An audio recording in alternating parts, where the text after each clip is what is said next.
আজ আমি কুষ্টিয়া থেকে অনেক দূরের পথ পাড়ি দিয়ে এসেছি ময়মনসিংহের মুক্তাগাছায় এক ভৌতিক ইতিহাসে জড়ানো জমিদার বাড়ি দেখতে।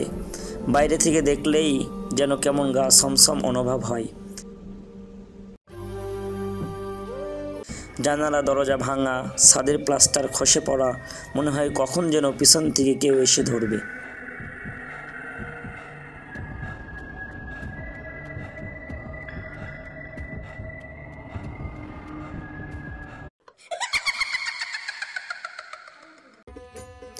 এই বাড়িকে ঘিরে আছে বহু রহস্য, ইতিহাস আর স্থানীয়দের ভয়ের গল্প।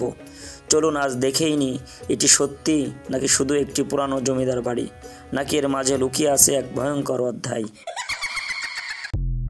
মুক্তাগাছার এই জমিদার বাড়ি প্রতিষ্ঠিত হয় ব্রিটিশ আমলে। একসময় এখানে বসবাস করত শতাধিক লোক, চাকর বাকর, প্রহরী, চারিদিকে ছিল আলোর ঝলকানি।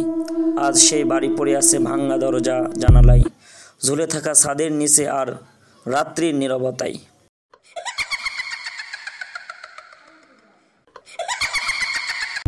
বাড়িতে ঢুকলে যেন মনে হয় কেউ চোখে চোখ রাখছে।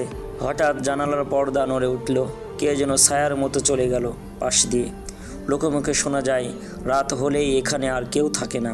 কারো কারো মতে রাতের বেলা নাকি কণ্ঠস্বর শোনা যায়, জানালা আপনাতেই খোলে, আর সবচেয়ে ভয়াবহ ছাদের পাশ দিয়ে কারো পায়ের আওয়াজ।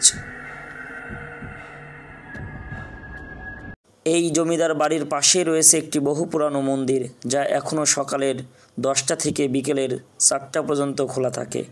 প্রতিদিন কিছু পর্যটক আসে এখানে, তবে অনেকেই শুধু দূর থেকে দেখে ফিরে যায়। ভয়ের কারণে ভিতরে ঢোকার সাহস হয় না সবার।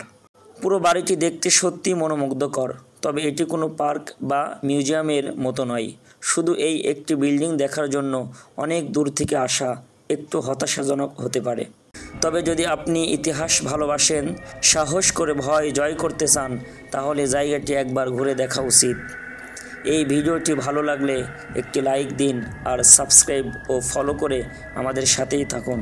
এমন আরও রহস্যময় ইতিহাস নিয়ে আমরা ফিরে আসব ইনশাল্লাহ, এবং এই পুরনো বাড়ির ভৌতিক গল্প নিয়ে সামনের ভিডিওতে আবার দেখা হবে বাস্তব ঘটনা নিয়ে ইনশাল্লাহ।